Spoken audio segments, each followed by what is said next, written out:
Well, as Bruce mentioned, we're in a period of time at Grace Chapel in which we are seeking to appoint new elders, to additional elders, to help with the shepherding of this congregation.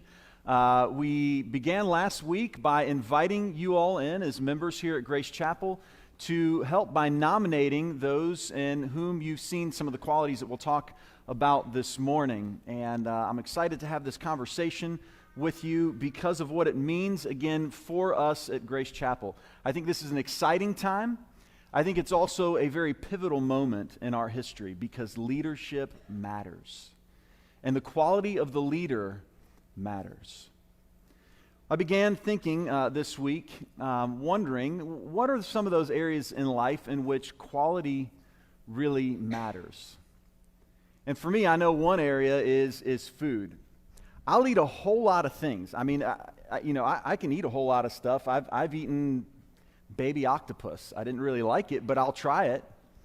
And I've eaten a whole lot of other things that you might consider nasty or even kind of scary just because I want to try things out. But I am pretty picky.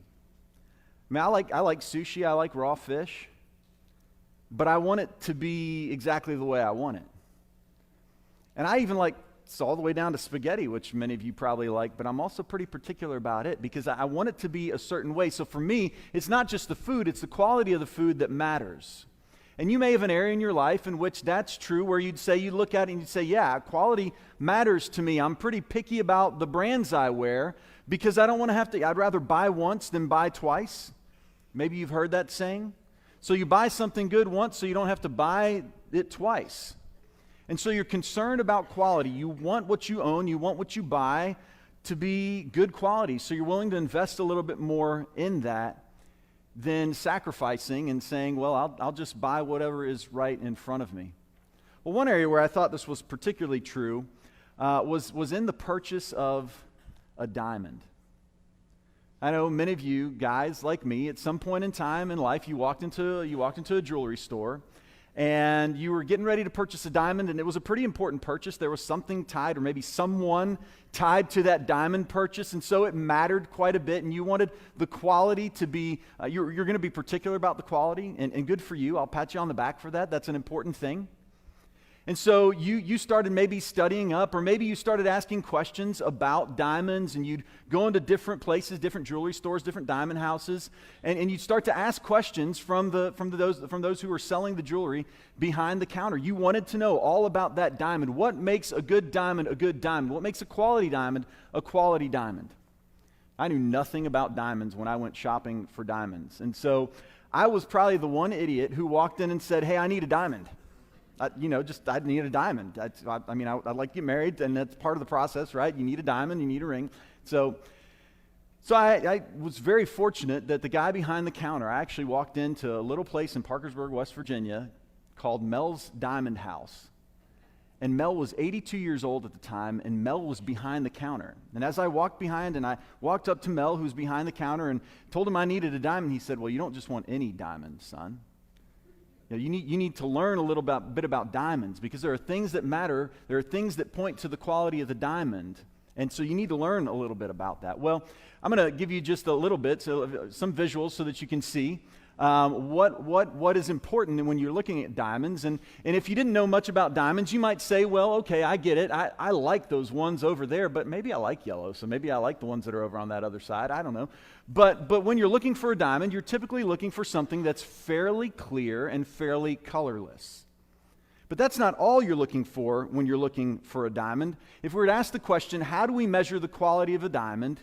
Here's what anyone who was selling you a diamond, or if you go and look you go Google it, here's what you'll find out, is that you're looking for four things. You're looking for color. So the color does matter. So if you would have looked at those 4 or 5 diamonds that were up on the screen behind me, and you said, well, I'd be particular about the color, then you got one of those things right. And if you would have looked at it and you would have said, well, I'm also particular about the clarity, then you would have had another thing right. But then you might start to think there's all these different shapes and all these different ways that diamonds can be cut. And some of those ways are actually more desirable for others. And some are just preference. But it might to you be that one is more quality to other because you like it shaped differently. And then the last one is obviously the size, the carat. how big is this diamond that I'm looking at? Because, there are pieces that can be cut into small diamonds and getting rid of some of the inclusions by doing that. But if you were to try to take that and make it into a large diamond, it would just have too many inclusions. So even the size matters. And again, these are called the 4 C's that point you to the quality of a diamond. Now, you might ask the question, how much does that really matter? I mean, really, how much does that really matter? I mean, what's the difference, really? I mean, if we were to take a low-quality diamond and compare it to a high-quality diamond, how much would that really matter? And what we're asking for there really is, how much would it what? How much would it cost? How much would it cost? So let me just give you a quick chart that'll point out to you the difference between a cheap diamond, right? A diamond that has quite a few inclusions, and it's still not cheap, because if you were to buy a 1-carat diamond that had a number of inclusions, the color wasn't so great, you would still find yourself forking out just for that diamond more than $1,000, okay? So I've circled that one for you. It's all the way over here on my left, your right, $1,073. What if you were to buy one that many say this is a good quality diamond? In fact, this is what most customers would be drawn to in the 1-carat size range. Well, you'd end up buying something over here, SI2, color G or H. That's typically what you're looking at, the quality G or H, and SI2. So you've got some inclusions, but they're very small inclusions. You can't really see them. The diamond is probably cut in a way that even if you were to look with your naked eye, you couldn't tell that there were some flaws in that. Okay, how much are we going to pay for that? We're going to pay almost $5,000 for that diamond. Now, what if you were really, really particular? Or what if you'd made some really big mistake and you're trying to win that girl back, fellas, right? What if we were to that place? What would you pay? Well, all the way over here on the left, you'd pay almost $21,000 for the same size diamond, right? The size is the same. It might even be cut the same. But when you start to look at the quality of the clarity, and when you start to see, are there flaws in there? What are we looking at? What's the color look like? I mean, there's a $20,000 difference between the high end and the low end based on what? On quality.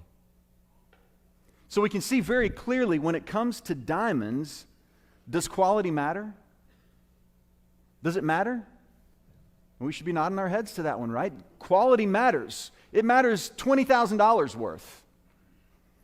I want to tell you, when it comes to leaders within the church, quality matters as well. We're going to spend some time looking at a couple of scriptures, a couple of passages of scripture this morning that are going to point to us the quality of the leader that God is looking for within His church. What matters? And we've got the 4 C's to measure diamonds with, and we've got a couple of scriptures that Paul, the Apostle Paul, wrote to one young guy named Timothy and one young guy named Titus that point us to the quality of the leader that God is looking for. We've often looked at these lists as qualifications, and I will not say that you can't look at them that way. Certainly you could. But I want you to see, if we were to take this in a well-rounded way, we would actually see that it's pointing us to quality as much as it is to qualification. So we're going to begin with the first passage. In fact, we left off here last week. Remember Exodus 18, when Jethro approaches Moses, he says to Moses, look, I want you, here's what I'm suggesting. You go find trustworthy men who fear God. And that is what Moses was pointed to by Jethro. And those were great qualities. Find someone who's trustworthy, who fears God, who's not in it to try to make money and get dishonest gain. You go find those guys, and those were the 3 qualities which Jethro told Moses to look for. And those are 3 very important qualities in leadership. In fact, we'll find all 3 of those in these 2 lists, in a sense, and I use that word lightly, but lists that we will read through together this morning. We'll find all 3 of those. But we're going to find that by the time we get to the New Testament and we see the Apostle Paul talking about leadership within the church, those lists have become quite a bit more extensive. So the first one that we're going to spend some time with comes from Titus chapter 1, verses 5 through 9. And you may or may not be familiar with this. Whether you are or not, we're going to treat this as just an opportunity for discovery, seeing what God values in a leader. And how important is it? Well, we left off with this last week, beginning in Titus 1, verse 5, where Paul says to Titus, one of his young proteges, one of his young disciples who'd been following him, who'd gone with him on missionary journeys, he's now come to the point where Paul says, okay, I'm going to leave you somewhere in leadership. I trust you at this point that you've learned enough, but something was left unfinished. And in fact, the reason I'm leaving you in Crete is because something was left unfinished and you need to finish it. This work is important. It matters. In fact, it's crucial. It's critical that you complete the task that I left unfinished, the Apostle Paul tells his young protege, Titus. This matters. It's critical.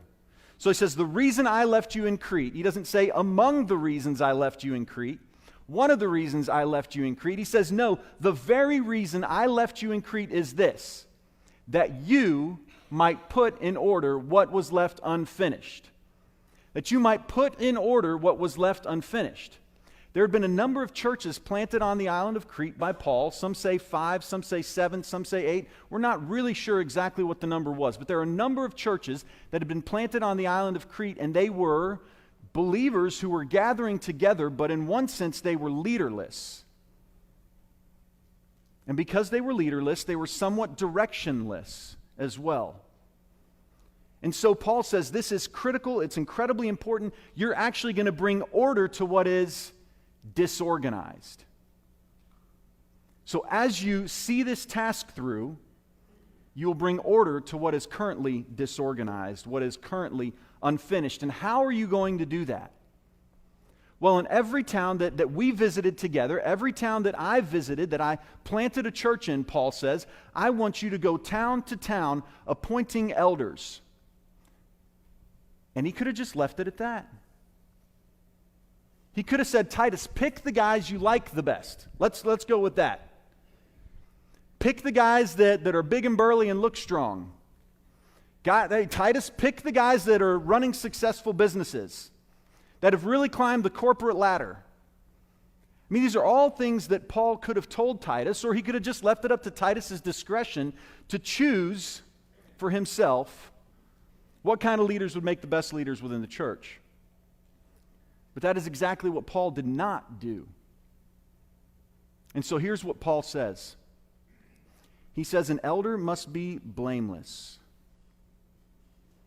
Now we're going to pick these apart as we go through, or kind of unpack some of these as we go through. When you hear that word blameless, that's a tough one right away. And I know that probably some of you guys who have already had some folks approach you and say, hey, could I nominate you, are looking at it saying, well, I'm not blameless.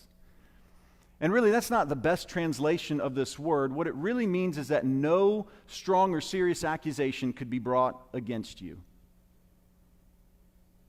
That you don't have any just giant holes in your good reputation. That is really what Paul is pointing to. It's not blameless in the sense that you've never done anything wrong, because we know that there's only one who never did anything wrong, and his name was Jesus, and it's not me or you or anybody else. It's Jesus. And so perfection is obviously not the standard, right? Perfection is not the standard. But it's that no serious charge can be brought against one of these men. And he says, a man who is then faithful to his wife, a man whose children believe. Again, not the best translation maybe. This one has been definitely bounced back and forth, but certainly this is probably indicating children who are trustworthy. Believers would mean that all the children have to be Christ followers. And we know that sometimes even the best parents who've done the best job of trying to raise their kids, the world has an awful lot of influence. And so I'm not sure that Paul is actually saying they have to be believers, but trustworthy is actually what was one of the early translations, and I think probably one of the better translations as well, that these have to be trustworthy children whose character, who they've learned to value character from dad and from mom as well. But they've learned to value character in their lives. They're not open to the charges of being what? Wild or disobedient. Not just doing anything they want. And why is this important? Why does this matter? I mean, parents, do we have influence over our children to some degree? I mean, we hope to, right? Parents, how intentional are we about our influence over our children? I mean, intentionality makes a difference. In fact, that's why Proverbs tells us that when they are young, when those children are young, now it's not a promise, it's a proverb. Train up a child when he or she is young. And the proverb is, when they are old, they will not depart from it. Now, we know that's not foolproof. It's not 100% guarantee that children will not go their own way. But I think the kind of folks that we're looking for, the kind of men we're looking for, are ones who are saying, I'm doing everything I can to train up my children when they're young, so that when they are old, they will not depart from the faith. They will cling to what they have heard, what they know to be true, and even if they do depart, that maybe it left enough of an imprint on them that they will come back around. And I think that is what Paul is pointing to. But the reason this matters is he says, since an overseer manages God's household, he must be blameless. Okay, so not just managing a family, managing a household as well. And here comes the word blameless back in there again, pointing again to no serious charges can be brought against them. Excuse me, I think in these areas as well. I think what Paul is actually doing is pointing to the areas in which no serious charge can be brought against these men. And here are the next ones. He says, he must be blameless, not overbearing, in a sense, not domineering. Not as a dad, not as a husband, not as a boss, not as a friend, not as anything. Not overbearing, not domineering, not a dictator, not I'm in charge and you all just do what I say you're going to do. That is not the kind of man we're looking for. He also goes on to say, not quick-tempered. Paul says temperament matters. Not given to drunkenness. Not violent. We don't want a brawler. Doesn't mean that maybe we couldn't have like a boxer or somebody who enjoyed MMA. I don't know, maybe you could. But at least it means that the temperament does not rig someone to going and getting in bar fights if you put all these together. That's not the kind of person we're looking for. And then it's just as Jethro had said to Moses, not pursuing dishonest gain. You may or you may not know that we have roughly a $1 million yearly budget here at Grace Chapel. That's a good amount of money that comes through this church and is invested into ministry. And we need people who will not pursue dishonest gain, but who will handle this and see this as the Lord's money, not an opportunity to find influence or find money that they can put in their pockets. Now, we have many safeguards here at Grace Chapel to make sure that we all handle the funds, God's funds, well. We're very intentional about that. So the opportunity, in some ways, we'd like to believe it does not exist. But at the same time, we need to be realistic and know that you can't prevent everything. And so one quality that we're looking for is someone who says, all of this belongs to God. And not just what's here in the church, but everything belongs to God. And I'm going to live my life in such a way that reflects that belief. He goes on to say, after talking about some of the negative things, or speaking in the negative, he says, now let me tell you about the positive. Let me tell you about the things that you do want to see, as opposed to the things you don't want to see. Here's what we do want to see, someone who's hospitable. Again, that connects right back with the belief that this is not mine. It all belongs to God. And so even my home is open, hospitable, generous in that. One who loves what is good. This is so big because I grew up in the youth group environment where I was told all the things that we couldn't do. Right? I mean, that was what church was about for me. If you don't do this and you don't do this and you don't do this and you don't get in trouble, then that makes you a good kid. So don't do all of these things and don't make your parents' life miserable and don't wake me up in the middle of the night because I'm your youth minister and I'm not here for that. So don't do the bad stuff. And so I tried to live a life in which I didn't do bad stuff, but you know what I didn't do as well? I never developed a love for good stuff, for doing good things. And it wasn't until later in my life that I developed a love for what was right. And there is such a huge difference between the kind of person who says, yeah, I'll avoid all those things that I shouldn't do, and the one who says, I love what is right.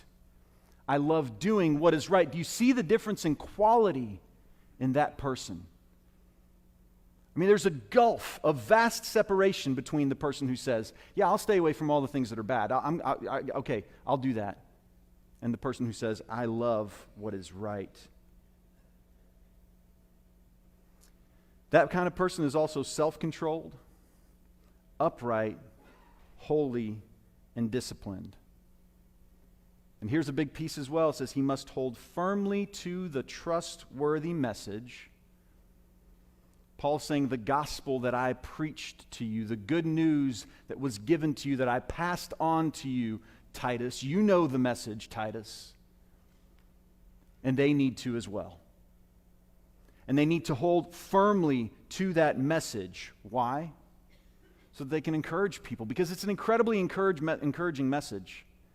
But there are also those, and this exists as well today, there are those who are trying to oppose the message. And so there are times when the opposing message needs to be opposed, when truth needs to be upheld, when the light of truth needs to expose the darkness of the lie. And these men are called to do that by the way they live and the words they speak.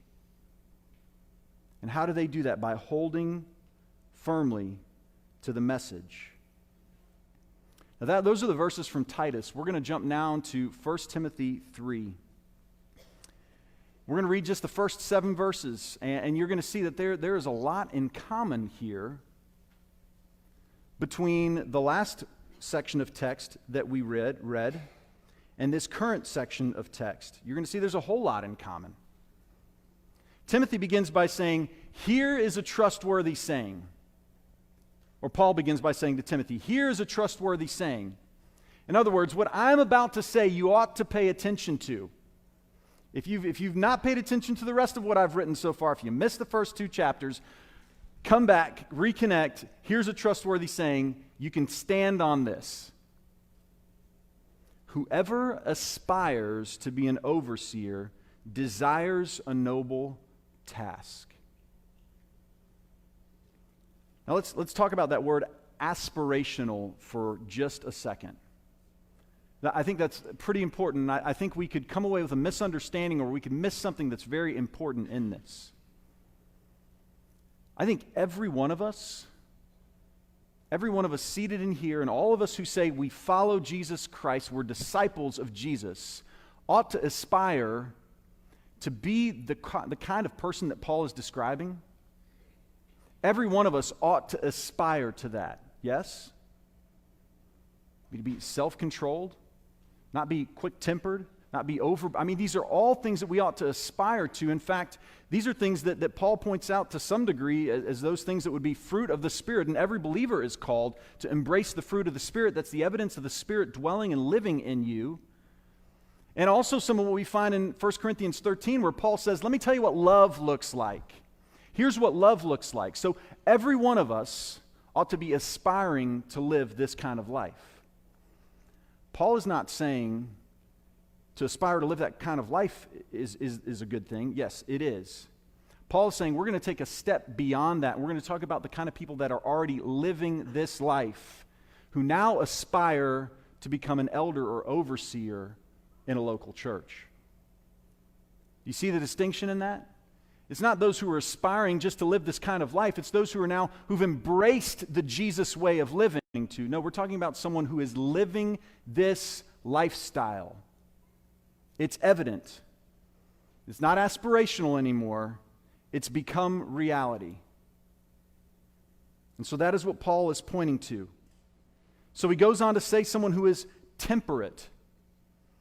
If you don't know what temperate is, think about the temperate climate. It's not too hot and it's not too cold. Talking about somebody who's not just experiencing wild mood swings and all over the place and erratic behavior, somebody who's walking that center path. That's what we're looking for. Someone who's self-controlled, respectable. Here's hospitable again. Able to teach. Paul pointed that out to Titus toward the end as well. Again, not given to drunkenness, not violent. And in case you don't know what the opposite of violent is, Paul says, let me explain it for you, Timothy. It's gentle, not quarrelsome, not a lover of money, Again, these lists are very similar, pointing to the same kind of quality. And then he must manage his own family well and see that his children obey him, and he must do so in a manner worthy of full respect. You know, I grew up in a fairly secular area of the country, and I hate to create that dichotomy between secular and religious in a sense, but the reality is an intentionally secularized area of the country, the Northeast. My high school years were there. And what I found that was really wild, and I can't tell you I always liked my dad, but I always respected my dad. My dad did what he said he was going to do, and the life that he preached about on Sunday morning, he lived through the week. Now, I didn't always like my dad because he was trying to get me to live that life as well. And I was sometimes wanting to do my own thing and figure life out on my own, and so I made lots of mistakes growing up, there's no doubt. But you know, one common thing I found as I bounced from house to house with my friends whose parents did not belong to a church anywhere and weren't seeking to follow Jesus in any way, shape, or form, I saw evident in the lives of those friends. They often did not respect their dads. Because often dad did not do what he said he was going to do. And often dad was not living the life that he preached to them, because it was an amazing thing. Dad would still preach the life to them often. I can remember one friend whose dad would say, "Hey, you do not smoke and you do not drink. You understand this?" Then he'd go outside for a cigarette and he'd come back in, pop open a beer and sit down on the couch and watch TV. And that was the lifestyle that he lived. And so my friend would look at his dad and say, "Oh, I don't respect my dad. Are you kidding me?" Because my dad does not live the life that he preaches. That's my dad. And so there was a giant contrast between my dad and a lot of my friends' dads. It's hard to respect at times someone who says, "Hey, do this," and I know I'm not doing that. I'm not living that way. Respect doesn't always come easy in that environment. And so the quality of person we're looking for is someone who at home engages in such a way that even though their kids may not always like the things they say to them, still respect them. That is a big measuring stick involved when it comes to looking for elders, someone who is worthy of full respect. And then Paul tells Timothy why this matters so much. He says, let me tell you why this matters. If somebody does not know how to manage, if he can't manage his own household this way, it says family in the NIV. Household is actually a better translation of this, because the household was often larger than just a family. Many times servants would live with these families as well, and so it's the whole household. He says, how can he take care of God's church? Now here we'll see one that I think would apply to us, another quality that would apply to us that didn't actually apply in Crete, and why we don't find it in Paul's list to Titus. Because everybody in Crete was a new convert. So if Paul would have said to Titus, and they can't be new converts, Titus would have said, well, thanks, man. How am I supposed to go do what you just asked me to do? They're all new converts here. They're all recent converts. They're all new to the faith. But in Ephesus, that was not true. In Ephesus, the church had been established. And so in one way, in fact, it's pretty plain that by what we see in Acts 20, there already were elders in Ephesus. And so Paul is reconfirming to Timothy what an elder looks like, what type of a life that man is living. And then he's also saying, hey, by the way, when you're appointing additional men to serve this way, make sure that they're not part of a group of recent converts. Again, full expectation is the church was growing and expanding, and there were recent converts as well.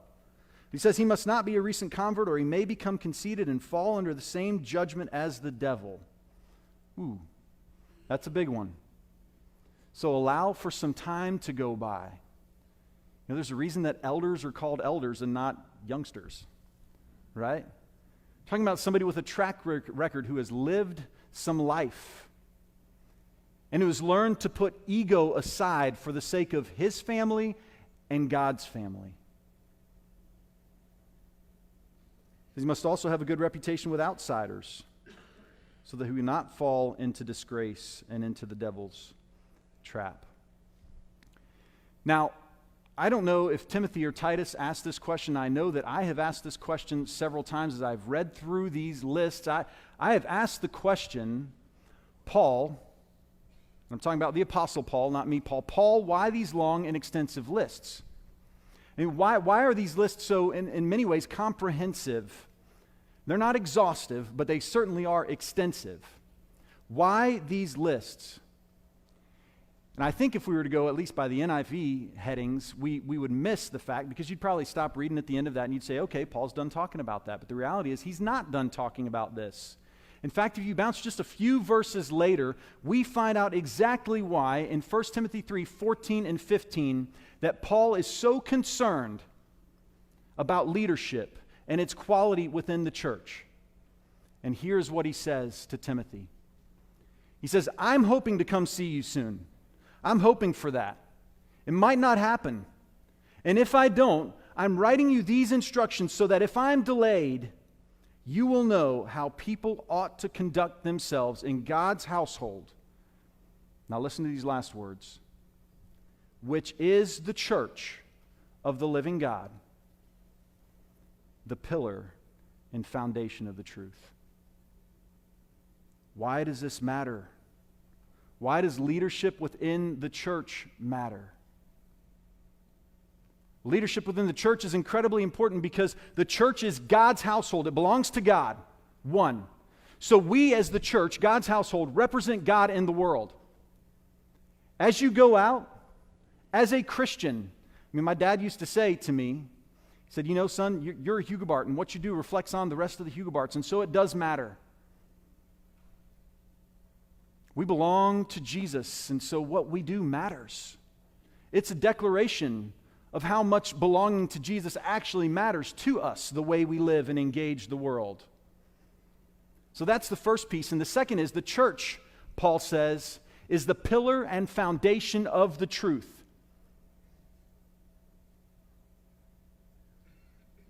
You don't have to spend a whole lot of time outside of the Word of God to find that there are a lot of lies that we're being asked to buy into and say yes to.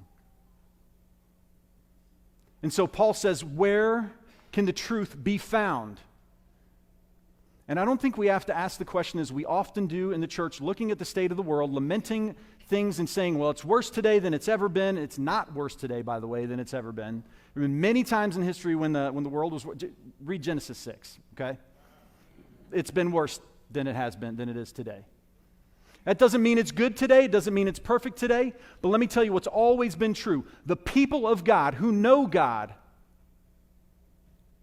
are the pillar and foundation of the truth as they hold that truth out to the world. And so why does leadership within the church matter? Because the church is called to hold out the truth to a world in need of truth. I saw this illustration this week, was at a conference with a number of folks, and it couldn't have come at a better time, and it could not be more perfect than it is. In 1951, a guy named Solomon Asch, he was a psychologist. He conducted a little experiment because he looked around himself, and he noticed that many people, in fact, one very common human characteristic is we tend to conform to those around us. It's called groupthink. If the group is going this way, even if you kind of have doubts about the way in which the group is going, most of the time we're going with the group. And so here's what Solomon Asch did. He set out to gather a group of people together, and so he got 18 people to come in, 18 people who had no idea what was going on, and then he got folks together in a room. He had 8 people together in a room, 8 participants, and he pulled this little diagram out, and he said, now I want you to look over here. We got A, B, and C, and I want you to tell me which line, A, B, or C, is closest in length to the target line. Which one is closest in length to the target line? Now, here's what he did. There were 8 people in the room together. The first 7 he called stooges, and they were plants. And he would go down the list, 1 through 7, until he got to 8. And you know what the stooges would say? Either A or B. And 75% of the time, even though when I heard several of you say it, C is the right answer, 75% of the time, even though the right answer was C, by the time you got to number 8, contestant number 8 said A or B. A or B. Even though C was true. So why does leadership within the church matter? Why does it matter? Why does the church matter at all? Because the church, as we engage the world, we are the pillar and foundation of the truth, holding forth the gospel of Jesus to a world in need of truth. And let me tell you what, leadership within the church matters because sometimes we need leaders who will stand on the pillar of the truth and engage within the church to make sure that we all get back to the right place as well. The quality of the leader is critical, Paul says, because the mission of the church is critical. This is why we are doing what we are doing right now. And this is why we are committed to listening to the Apostle Paul as he listened to the Holy Spirit to say, okay, that's the kind of quality leader we are looking and praying for at Grace Chapel. We get an amen to that? Amen. All right. So I'm going to invite you. This is what we're going to do. We're going to wrap up this message. There's not a typical invitation to this message. I just want to continue to invite you to pray with all you have for the process that we entered into last week together as a church family, by which we've asked you to appoint or to nominate over the next few weeks. In fact, the process closes on Saturday. If you've got the email, we'll send it out one more time this week and a reminder on Friday as well to make sure that you have the chance to be praying and to be nominating someone that you believe is the quality of leader that God is looking for. So we're inviting you into that process. We want you to help us faithfully as we seek to continue to be, as a church, the pillar and foundation of God's truth everywhere we go and in everything we do.